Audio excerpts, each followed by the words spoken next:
Here it is, early November down here in South Georgia, Zone 8B, and I have yet to get any cool weather cover crops planted, but we're going to do that today. If this is your first time on our channel, welcome. Go ahead and hit that subscribe button and that bell button down below so you get notified every time we come out with a new video. If you're a frequent viewer of our channel, it's always good to have you back. Now, before we talk about our cool weather cover crop cocktail that we're going to plant in this plot here, I want to talk a little bit about our sweet potatoes that we just dug up from this plot here. So this is the plot where we had our Georgia Jet sweet potatoes planted, and the vines had covered the whole plot. We kind of just did a hands-off approach this year with our sweet potatoes. We went in there, mowed those vines down, dug our sweet potatoes. I didn't film digging them just because it's hard to hold the camera, and digging sweet potatoes is a pretty dirty job, and so I didn't want to get the camera all dirty and messy, but I'll show you what we got. So this is our harvest from our plot of Georgia Jet sweet potatoes, and we ended up getting some pretty nice ones, as you can see right there. Right there, pretty good ones in there. There's a few small ones, and this was the first year I did the whole thing where I came in there and mowed them a few days before I harvested them. The guys at Steel said that really helps toughen up the skins and makes them hold up better during harvesting when we're throwing them in the bucket and whatnot, and that really did work well. So I'd highly recommend mowing the vines. Just makes it easier to go in there and harvest them. Now we've got some that are kind of funky shaped. Some of them split, I guess because it's just they were in the ground so long, they split and then they kind of healed over. They don't look really pretty, but they'll still eat. So we've got them on the storage rack here, and they're just a curing. They usually end up tasting better about 5 to 6 weeks after you harvest them. So they're not super sweet right when you dig them, but they'll get sweeter as they sit here and cure. And we'll store them here all winter long. If we get a frost, we'll put a little blanket on top of them, but they should be good on this storage rack here underneath the barn. Now we're not going to plant our cover crop here where we had our sweet potatoes.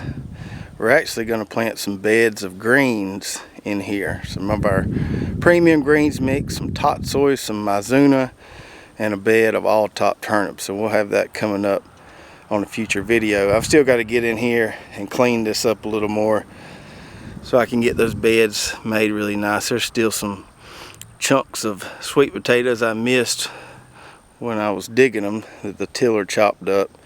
So we still got to get in here and groom this plot a little better, but it won't be long before we'll be ready to plant some greens in here. I've got all my vines piled up here, the ones that the mower didn't get, and I'm waiting on those to dry out before I drag them over to the burn pile. Now our cool weather cover crop cocktail, that's a tongue twister, is going to go right here. And this is the plot where I had some fall cucumbers on the very end there, to my far right. I had some pole beans in there that didn't do really good because we had such a late summer. And then you saw that video I did talking about the really tall okra. I ended up coming in here and cutting that okra down just because I didn't have time to harvest it in that other plot, and it was just getting so tall. So I took some loppers and I cut it as good as I could cut it with the loppers. We still got a few of these stumps right here, but we're just going to leave those in the ground, and they should rot out throughout the winter, especially once we get a frost. We're just going to cover crop around those stumps. So I took my tiller in here, got this nice and tilled up so we can get some good seed to soil contact on our cover crops, and I just tilled to both sides of these stumps here, these okra stumps, and we'll just cover crop around them and let that cover crop just envelop those stumps, and they should rot out by the time it comes spring and we want to plant something else here. And there's Tiger. So when it comes to cool weather cover crops, we can plant just a singular one in a plot, or we can mix them together and make us a little cocktail to do several good things for our soil. So today we're going to be planting some tillage radish, some Austrian winter pea, and some hairy vetch. We're going to mix them all together and plant them in this plot right here.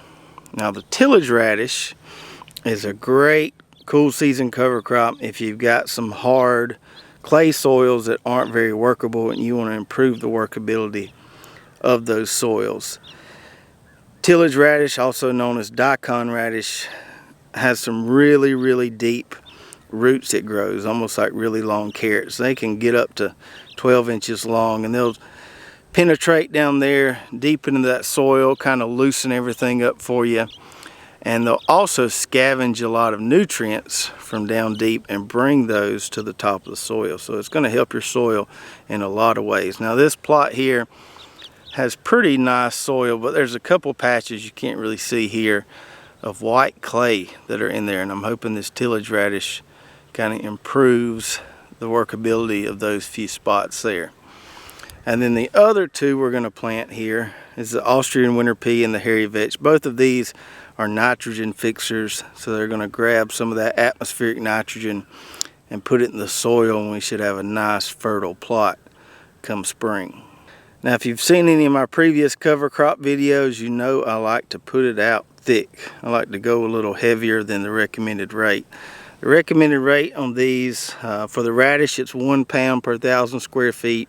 The winter pea is 2.5 pounds per 1,000 square feet, and the hairy vetch is 1 pound per 1,000 square feet like the radish. But what I'll probably do is I'll just take half of these bags here, half of each bag, pour it in a bucket, and we'll mix it up good, and then we'll spread it all over this plot here, which is about 25 feet wide by 60 feet long, so somewhere between 1,000 and 1,500 square feet.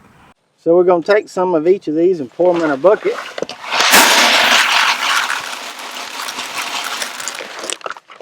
About half that bag. About half of this bag of hairy vetch.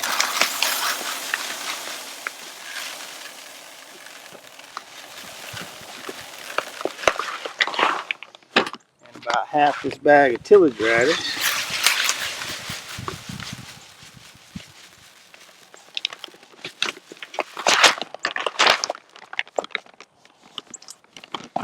And then we're just going to take our hand in here and mix it all up good.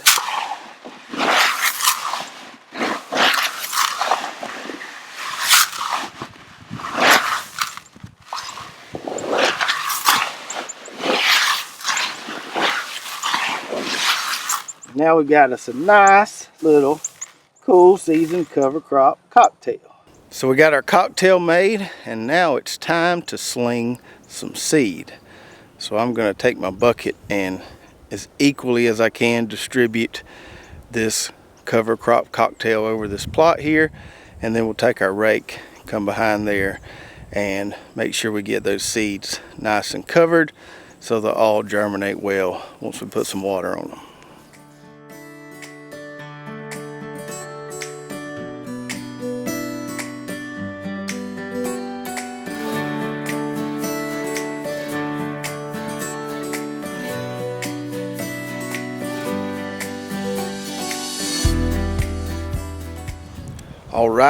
All right. That did take about 5-10 minutes. Get that seed scattered on that plot, get it raked in good. Now this cover crop cocktail is going to do a lot of things for this plot as it grows throughout the winter and into the spring. It's going to give us some erosion control, so if we do get some heavy rains, it's not going to wash all our good soil away. It's also going to give us some weed suppression. That really thick, dense cover crop's going to keep any of those cool weather weeds from getting in there and thriving.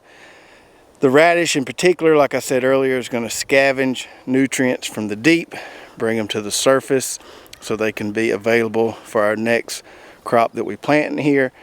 And then that vetch and that Austrian winter pea is going to fix some of that atmospheric nitrogen and add some nitrogen to our soil. So the benefits of this cool weather cover crop cocktail are endless. And if you've got a plot that you're not planting this fall or this winter, I would highly recommend putting some type of cool weather cover crop in there. Now we don't have any rain in the forecast in the next few days, so I'm going to go ahead and take my overhead tripod sprinkler and soak this plot pretty good so we can get some real fast, some real good germination from this cool weather cover crop cocktail. I'll put some links below to all of our cool weather cover crops so you can grab some of those, make your own cocktail depending on what your soil or your garden needs are. I hope you guys enjoyed this video, and if you did, give us a big thumbs up, give us a big like, give us a big share, and we will see you guys next time.